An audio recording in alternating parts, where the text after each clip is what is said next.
Maduro anuncia a mudança do status quo de Essequibo, região disputada entre Venezuela e Guiana, que inclui uma série... Maduro anuncia a mudança do status quo de Essequibo depois do referendo que, segundo a Venezuela, 95% da população votou pela anexação de Essequibo, e essas mudanças incluem coisas assim muito radicais, eu diria, que dão um indício que uma anexação vai de fato acontecer. E a gente sabe que, em última instância, você só tem a garantia de que aquele território de fato é seu a partir de uma incursão militar. Para vocês terem uma noção da tamanha mudança e tamanha preocupação, o Brasil convocou uma reunião de emergência para quarta-feira, no finalzinho da tarde e comecinho da noite, para saber qual vai ser a posição brasileira em relação à postura de Nicolás Maduro. A gente teve, pessoal, o Irfan Ali, que é o presidente da Guiana, anunciando que vai convocar uma reunião do Conselho de Segurança da ONU, o que aumenta ainda mais a possibilidade de uma intervenção estrangeira. E a gente também tem, pessoal, a garantia dele que o Brasil tem que ser maduro, perdoa aqui o trocadilho, mas foi a palavra que ele utilizou, né? Maduro em relação ao Maduro, para se consolidar com uma liderança geopolítica sul-americana. Para finalizar, pessoal, Benjamin Netanyahu faz uma reunião ali com os pais ou familiares dos reféns que estão sob o domínio do Hamas. Não pega muito bem, vamos dar uma analisada aqui exatamente por quê.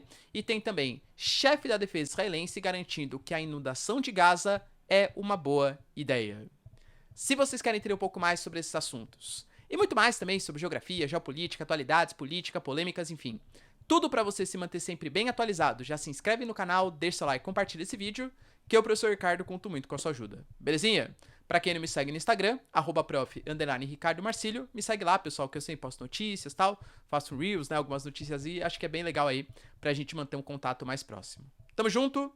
Então, bora lá pro vídeo, pessoal. Seguinte, a gente teve aí como notícias principais o Nicolás Maduro apresentando o que ele classificou como o novo mapa da Venezuela. E esse novo mapa da Venezuela, ele já inclui a região que ele chama de a Guiana Essequiba, né? Ou seja, a região que até, sei lá, semana passada, né? O Nicolás Maduro reconhecia como um território em litígio, mas agora, após a realização do referendo, ele até mandou um projeto de lei para a Assembleia Nacional para transformar Essequibo em uma província venezuelana. Para ele, já não existe Essequibo que pertence à Guiana. Essequibo é da Venezuela. Ele mandando esses mapas, você percebe, pessoal, que em organizações federais, o mapa da Venezuela já foi mudado para a universidade, para as escolas também, ele já mudou completamente o mapa da Venezuela. E frente às mudanças que ele está fazendo agora, na região de Essequibo, por exemplo, ele já anunciou, pessoal, um plano de assistência social para aquela população, a realização de um censo demográfico para conhecer de fato quem é aquelas pessoas, né, quem são aquelas pessoas, idade, etc. Para conseguir fazer políticas públicas, em tese para isso, né, que serve um censo, e também a concessão de cidadania, de um documento de identificação, identificando que aquela pessoa é também venezuelana, tá? Além disso, ponto importante, a PDVSA, que é a estatal de petróleo venezuelana, concederá licenças para a exploração de petróleo na região. E aí eu diria, pessoal, que mora um grande perigo. Por quê? A gente fala hoje, né, da região da Guiana, que é o país que cresceu mais de 50% em 2022, primeiro porque a população é pequenininha e a economia também. Então qualquer crescimento já é um crescimento significativo, né? Percentualmente falando, pelo menos. Mas além disso, porque descobriu enormes reservas de combustíveis fósseis em 2015, que estão sendo exploradas principalmente por empresas americanas, vide a ExxonMobil, mas também tem uma pequena atuação ali dos chineses. Quando a Venezuela fala que ela vai conceder direito de exploração de petróleo e, as reservas, né, que estão ali foram vendidas para as empresas americanas ou até mesmo chinesas, elas vão ser desconsideradas? O Nicolás Maduro, então, ele vai desapropriar, ele vai nacionalizar aquelas reservas e expulsar as empresas americanas daquele território? Cara, percebe que aí você entra num grau militar até mesmo, econômico, geopolítico, mais complexo ainda do que já está na situação atual? Tanto, por exemplo, que o Irfan Ali, que é o presidente da Guiana, ele falou que não precisa ter medo, investidores estrangeiros, porque o status dos investimentos que foram feitos no petróleo, nos minérios de Essequibo, não será mudado. E que, inclusive, ele conta com apoio de Reino Unido e de Estados Unidos para ter essa segurança. Só que ao mesmo tempo a Venezuela fala que vai fazer então exploração de petróleo. A PDVSA vai conceder as licenças. E aí, como que isso ocorrerá? Cara, vocês entendem? Ele até anunciou, por exemplo, a criação de um alto comissariado para a defesa de Essequiba, né? E nisso nomeou inclusive um comandante militar para aquela região. Cara, se a Assembleia Nacional votar pela aprovação que Essequiba é uma província venezuelana, como que você consolida uma região? Às vezes a gente fala, né? Vamos colocar em campos hipotéticos. Eu falo, ó, hoje estou anunciando, tá? Que, sei lá, a região de Itaquera, que é um bairro aqui de São Paulo, é meu, tá? Porque lá tem a Neoquímica Arena, sou corintiano, pronto. Agora a Neoquímica Arena é minha, né? Vou fazer aí, beleza. Cara, e aí? Esse território vai ser meu? Depende, eu vou ter domínio militar? Eu vou ter reconhecimento internacional? Eu vou conseguir fazer comércio com outros países? Entende? Então, o domínio militar é uma das premissas básicas para você, de fato, consolidar que aquele território é seu. Entende, cara? Então, deu a entender pela movimentação que o Nicolás Maduro tá fazendo. Eu até falei para vocês no vídeo de ontem, tá? Eu desconfiava muito das intenções do Maduro serem intenções militares. Para mim não faz sentido, a Venezuela está em crise, a gente sabe que qualquer tipo de movimentação militar mexe com muito petróleo de empresas americanas e até mesmo chinesas. A possibilidade de uma intervenção estrangeira e de sanções internacionais mais pesadas é muito grande. Agora, se fosse, olha, eu tô lutando por esse aqui, bem, estamos em período pré-eleitoral, vota em mim, eu sou nacionalista, cara, dá pra entender, né? Não tô justificando, beleza? Mas dá pra entender que é uma questão, pô, nacionalismo, fanista, vamos votar no Nicolás Maduro porque ele representa o povo venezuelano. Mas, aparentemente, pelo menos pelas medidas que ele vem tomando, não é exatamente isso que está sendo pleiteado. E o medo, galera, ele não é só meu, né? A gente percebe isso pelas movimentações oficiais do Brasil. O Brasil mandou, além de mais 150 militares, 28 blindados em direção a Roraima, né, em relação à fronteira ali. Essequiba, Venezuela, Guiana e o Brasil. Ah, professor, mas sei lá, pô, a Venezuela tem um baita exército. Lembrando que a Guiana, pessoal, nos números máximos aí estimam-se 5 mil militares, tá? É muito mais frágil do que a Venezuela. Professor, isso não dá conta de vencer os venezuelanos. Concordo que não. Mas o Brasil, com postura oficial, tá tentando ser um mediador, claro, a gente vai falar um pouquinho sobre isso, mas não é para fazer uma intervenção militar na Venezuela ou na Guiana, e sim para impedir que Guiana e Venezuela usem o território brasileiro. Porque eu já falei para vocês, além de todas as dificuldades, é uma região extremamente florestada, acidentada, de difícil acesso militar. Como que a Venezuela vai conseguir fazer essa incursão na fronteira, que é uma fronteira morta, vamos colocar assim, entre Guiana e Venezuela? É difícil pensar, tá? Então talvez o uso do território brasileiro poderia ser uma opção. O Múcio, que é o responsável pela defesa, já garantiu que não. Mas além dos blindados, além dos militares, além da Polícia Federal, além do sinal de alerta que o Brasil está emitindo para os seus militares, a gente teve a convocação de uma reunião extraordinária, tá, de emergência, sendo convocada pelo Lula para ser feita hoje com o Celso Amorim, que é o nosso assessor especial das relações exteriores, e também com o nosso chanceler, tá, com Mauro Vieira. Essas três personalidades, vamos colocar assim, eles vão se reunir para definir qual vai ser a posição oficial do Brasil. Porque isso é uma coisa que, assim, na geopolítica, a gente percebe que o Brasil meio que deu uma passadinha de pano, né, pro Maduro, falou de democracia relativa e tal. Assim, a pessoa, então, né, tô entendendo que o Brasil vai ser totalmente favorável a essa intervenção na Guiana. Porque se o Brasil apoia o Maduro, né, então, cara, não é bem assim, tá? Porque, primeiro, que a Guiana do Irfan Ali também é um parceiro geopolítico brasileiro, tá? Não temos nenhum problema.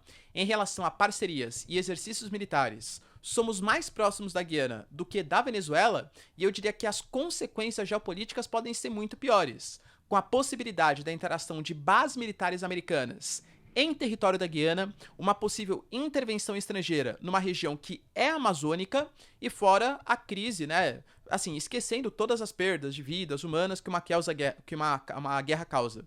Mas a gente pode falar, pessoal, de uma crise dos refugiados que pode desestabilizar parte do território brasileiro. Visão bem egoísta, tá? Pensando só no Brasil.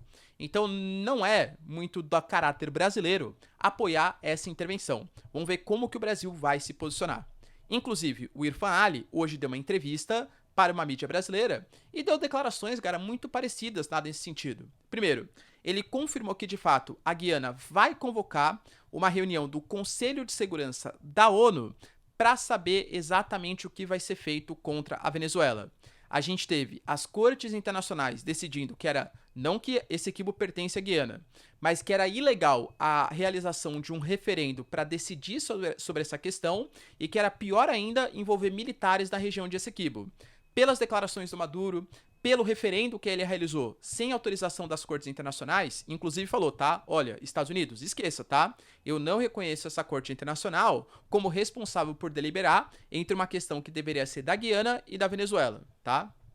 Mas, por ter desrespeitado essas cortes internacionais, a Guiana vai apelar para o Conselho de Segurança da ONU. Só que daí a gente sabe que são 5 membros permanentes com poder de veto, sendo que dentre esses membros, Estados Unidos, França e Reino Unido, que em última instância votarão sim por uma possível intervenção e garantia da segurança de Essequibo, mas temos também Rússia e China, que geopoliticamente falando, tem uma convergência muito maior com as políticas venezuelanas do que exatamente com as políticas da Guiana, tá? Embora a China faça investimentos também na Guiana, é difícil saber como que eles vão se posicionar, mas está convocado, ou pelo menos o pedido feito, do Conselho de Segurança. O Irfan Ali, ele deu declarações no sentido, falando que ele espera do Brasil que ele tenha uma maturidade, e que segundo ele está tendo, tá? Para lidar com a questão venezuelana. Segundo ele, quando fez um telefonema para o Lula atendeu aos anseios do Irfan Ali, mandou inclusive o Celso Amorim para negociar com Maduro, e o recado que o Celso Amorim deu foi que ele não vai aceitar algum tipo de ação militar para a resolução dessa questão. Ou seja, segundo o Irfan Ali, que claro é interessado no assunto, né, parte bem parcial do assunto, o Brasil não aceitará algum tipo de intervenção militar. Se bem que o Múcio falou coisas parecidas também em entrevistas passadas aí. Garantiu também, pessoal, que ele espera que o Brasil seja um líder para lidar com essa questão de Essequibo. E que aparentemente, até o momento, vem tendo. Até porque o Brasil, olha o que ele garantiu, né? Tem sim uma boa relação com a Venezuela, ele sabe disso, mas também tem uma boa relação com a Guiana, inclusive geopoliticamente falando. Então não tem por que o Brasil apoiar uma intervenção militar na região de Essequibo. Que eu particularmente, cara, concordo com o Irfan Ali, tá? Não acho que o Brasil, que nem eu falei pra vocês, vai apoiar algum tipo de intervenção militar. Para finalizar, ele falou também da questão da racionalidade, né? Falou que a Venezuela... Falou assim, poxa, mas você acha que a Venezuela vai fazer algum tipo de intervenção militar e tal? Falou assim, olha, eu realmente acho que não. Mas não dá para esperar uma racionalidade de um país que desrespeita cortes internacionais e que tem o Nicolás Maduro enquanto presidente. Então nós estamos nos preparando, pedindo ajuda de outros países, vide Estados Unidos, tá? Para conter possíveis ações militares em Essequibo. Em suma, galera, o que eu quero falar pra vocês disso?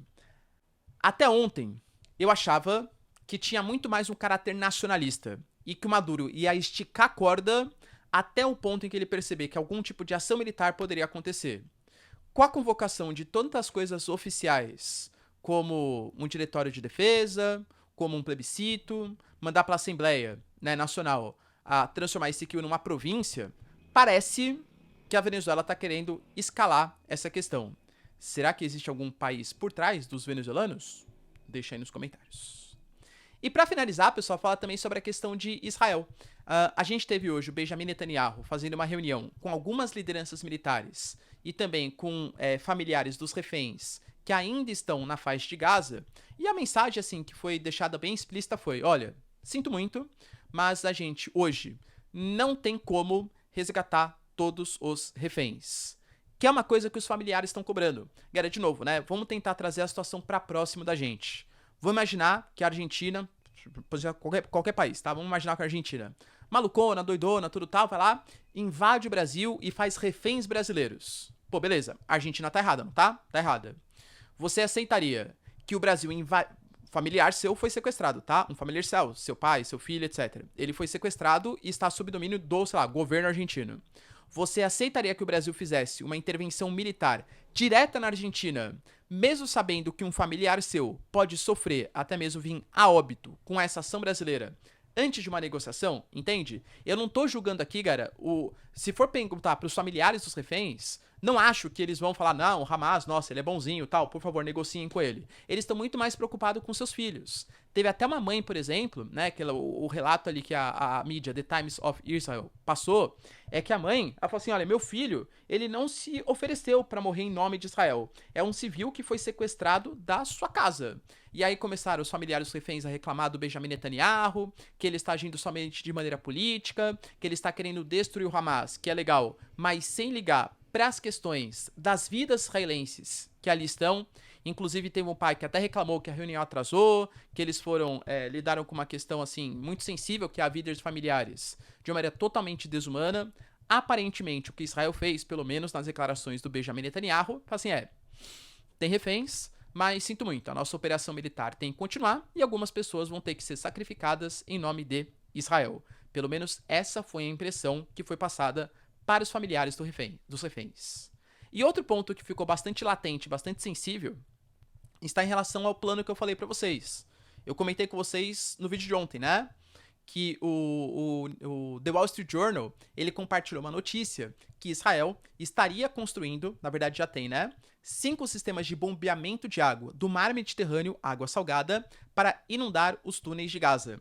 A gente sabe que uma das grandes dificuldades de uma ofensiva maior de Israel na faixa de Gaza é justamente essa complexa rede de túneis, que tem mais de 800 túneis com 500 quilômetros de extensão.